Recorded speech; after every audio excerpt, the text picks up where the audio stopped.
안녕하세요. 이셀프 컴퍼니 영양평가 채널입니다. 오늘은 영양평가에서 빠지기 쉬운 심리적인 함정에 대해서 알아보는 시간을 갖겠습니다. 영양평가를 보실 때 많은 분들이 이렇게 생각을 하십니다. 시험이니까 완벽한 모습을 보여야 된다. 내가 100% 완벽하게 파악하지 못했다는 것을 들키면 안 된다. 이렇게 생각을 하시는데요. 완벽할 수 없습니다. 애초에 설계 자체가 완벽할 수 없기 때문에 완벽해야 된다는 건 원시적 불능입니다. 내가 100% 완벽하게 파악한 걸 들키면 안 된다. 이것도 어차피 들키게 돼 있습니다. 평가위원은 미리 이 과제의 내용에 대해서 학습하고 들어오기 때문에 무조건 들킵니다. 그래서 완벽하지 못한 것이 문제가 되는 게 아니고 실제로는 완벽해야 한다는 생각이 더 큰 문제를 일으킵니다.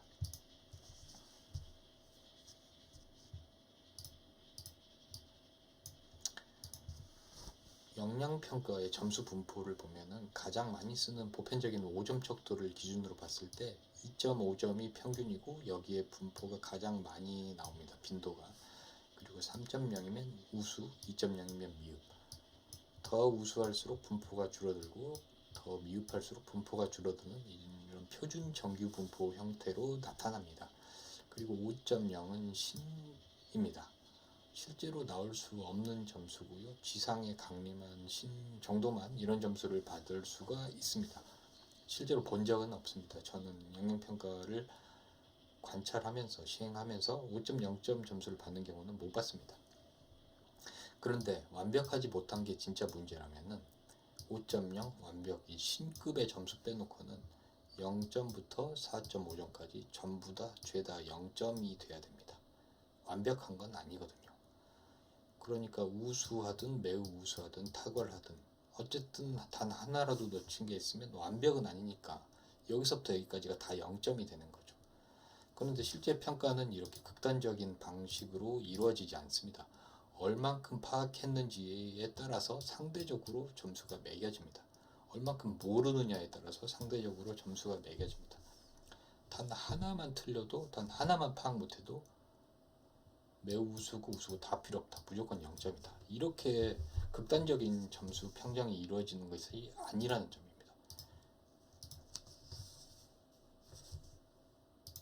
그런데 이렇게 심리적인 함정에 빠지게 되는 원리를 좀 살펴보면 지식 권력적인 측면에서 내가 이 상황을 어떻게 받아들이냐가 영향을 미칩니다.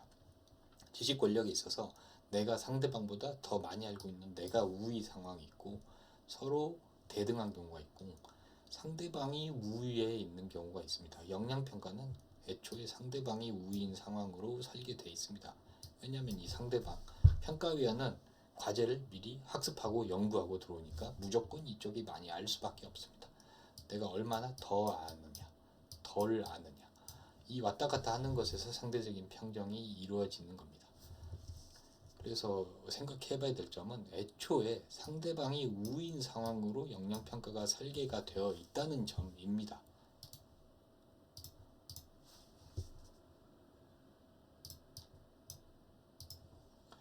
그런데 상대방이 우위에 있는 상황, 이거를 심리적으로 못 견딜 경우에 문제가 생깁니다. 보통 이렇게 망상을 많이 하십니다.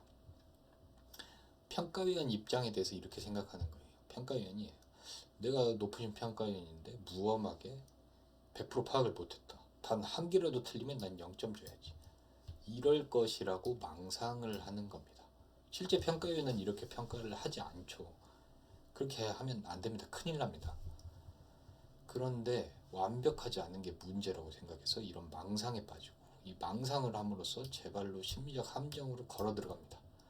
그 완벽해야 된다는 생각 때문에 완벽은커녕 더 심하게 어버버하게 됩니다. 완벽할 수 없다는 걸 받아들여야 되는데 이 상황을 못 받아들이기 때문에 심리적 함정에 빠지게 되는 것입니다. 그리고 성격으로서 완벽주의적인 성격 또한 이런 심리적 함정에 빠질 리스크를 높이는 요인이 됩니다. 완벽주의에 대해서 생각을 해보면 작업 A, B, C, D가 있다고 해보죠. 작업별 효율성이 173일입니다. 그러면 이렇게 효율이 되게 낮은 작업들이 있거든요. 이건 안 해야 됩니다. 이걸 안 해야 효율이 높은 작업에 집중할 수가 있습니다. 그런데 완벽주의 성격이 어떤 현상으로 발현이 되냐면 단 일이라도 효율이 있는 거는 묻지도 따지도 않고 해야 돼. 이렇게 접근을 하게 되거든요. 그래서 정작 중요한 작업에 집중하지 못하게 됩니다. 이게 역량평가에서는 어떤 양상으로 전형적으로 나타나냐면 지금 해결 방안, 컨텐츠가 엉망진창이에요. 예쁘게 편집하는, 문서 예쁘게 만들기를 하고 있는 겁니다. 이 작업, 일자리 작업하고 있는 겁니다. 지금 100자리를 해야 되는데 여기에 집착하고 있는 거예요. 그런 것이 완벽주의적 성격이 심리적 함정의 리스크로 나타나는 전형적인 현상들이라고 할 수 있습니다. 예쁘게 편집하는 거 이거 안 해야 됩니다. 콘텐츠부터 살려야 됩니다.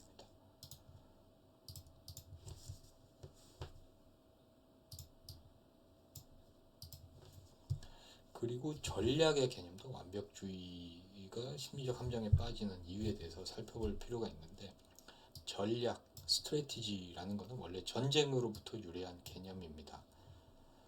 예를 들어서 적군 진영이 이렇게 있어요. 이들이 측면을 공격한다는 정보가 있어요. 그러면 전략적 판단은 뭐냐면 이쪽의 방어력을 몰빵하는 겁니다. 정면 방어 안 합니다. 측면 방어 안 합니다. 그런데 전략적이지 못한 판단, 반대로 뭐가 있냐면 이거는 저쪽이 공격한다고 했으니까 완벽하게 막아야지. 그런데 어떻게 정면 방어를 안 하냐. 저기도 완벽해야지. 여기도 1% 가능성이라도 있으면 완벽해야 돼. 여기도 완벽해야 돼. 이렇게 이제 방어를 하는 겁니다. 그러면 방어력이 분산됩니다. 그리고 기동력이 떨어집니다. 그래서 집니다. 전혀 전략적인 판단이 이루어지지 않은 거죠. 그래서 전략적 판단이라는 것의 핵심은 뭐를 한다에 달려있는 게 아닙니다. 무엇을 안 한답니다. 여기 안 합니다. 중요한 여기에만 몰빵합니다. 이게 전략적 판단입니다. 그러니까 판단이 중요하지 않은 것을 안 하는 식으로 과감한 판단이 이루어지는 거죠. 보통 인바스켓 얘기를 할 때 중요성, 시급성 이런 것들을 많이 얘기하는데 중요성, 시급성 판단에 따라서 덜 중요한 것을 안 하고 버려야 더 중요한 것에 집중할 수 있는데 완벽주의가 있으면 여기도 완벽해야 되고 저기도 완벽해야 되고 단 1% 가능성이라도 있으면 완벽해야 돼. 그래서 중요성, 시급성 판단을 못하게 됩니다. 이게 심리적 함정에 빠지게 되는 이유가 됩니다.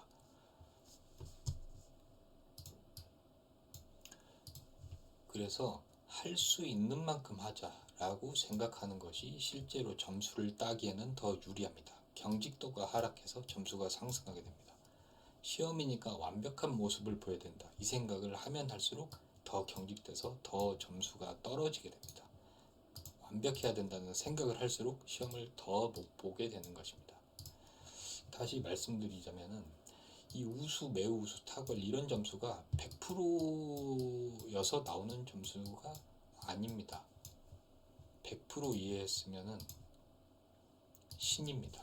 그런데 어차피 우리가 신은 아니잖아요. 70%, 80% 이해했으면 여기서 최대한 이쪽 방향으로 가려고 노력을 하는 겁니다. 놓친 게 있을 수도 있어요. 그럼에도 불구하고 점수는 나옵니다. 실제 점수 분포는 완벽하지 않아도 점수가 나오거든요. 그래서 완벽한 모습을 보여야 된다는 강박을 가지기보다는 내가 할 수 있는 만큼 하자라고 접근을 하고 경직도를 낮추는 것이 오히려 역량평가에서 점수를 따는데 유리하다는 점을 말씀드립니다.